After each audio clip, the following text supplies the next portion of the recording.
Export, no GST, refund.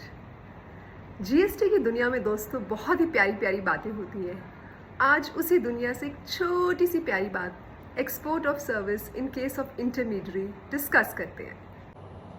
अगर आप export of service provide करते हैं which is as per GST law satisfying the conditions, in that case you have an option not to pay GST. But in case of intermediary services, चाहे वो आप services एक foreign company को ही क्यों ना provide कर रहे हो, उस केस में वो एक्सपोर्ट नहीं मानी जाती और उस पर जीएसटी लगेगा। अब ये इंटरमीडियरी सर्विसेज होती क्या है? नॉर्मल पैलेंस में इंटरमीडियरी का मतलब होता है एजेंट या ब्रोकर। इसको अगर हम एक एग्जाम्पल से देखें, एक फॉरेन कंपनी की मेन एक्टिविटी है providing payroll, book keeping, accounting services to its client. अब क्योंकि इंडिया में कंपैरेटिवली कम प्राइस पे ये सर्विसेज प्रोवाइड की जाती हैं, तो फॉरेन कंपनी एक एजेंट अपॉइंट करती है इंडिया में ऐसी कंपनीज ढूंढने के लिए जो ये सर्विसेज प्रोवाइड करें उनके क्लाइंट्स को। अब इस केस में एजेंट हुआ इंटरमीडियरी।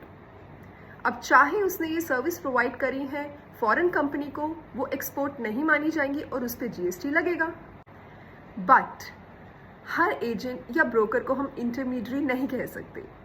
जीएसटी लॉ में as per section 2 sub section 13 of IGST act intermediary की सर्विसेज को क्लियरली डिफाइन करता है, विच मीन्स एनी ब्रोकर और एजेंट हु अरेंजेस और facilitates supply of service between 2 or more person but does not include the person who supplies those services on his own account. इसका मतलब हमारे example में अगर agent main service यानी book keeping, payroll या accounting की services खुद provide करता है फॉरेन कंपनी को, उसके क्लाइंट्स को, तो उस केस में एजेंट इंटरमीडियरी की डेफिनेशन के एक्सक्लूजन पार्ट में आएगा और वो इंटरमीडियरी नहीं माना जाएगा। That means it is an export of service for him and GST will not apply.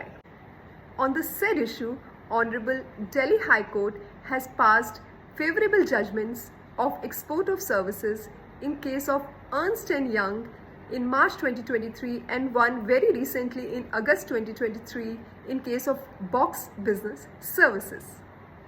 दोस्तों, एक्सपोर्ट ऑफ सर्विस सेटिस्फाई करने के लिए कुछ कंडीशंस होती हैं। जानने के लिए देखिए कमेंट बॉक्स। Thank you.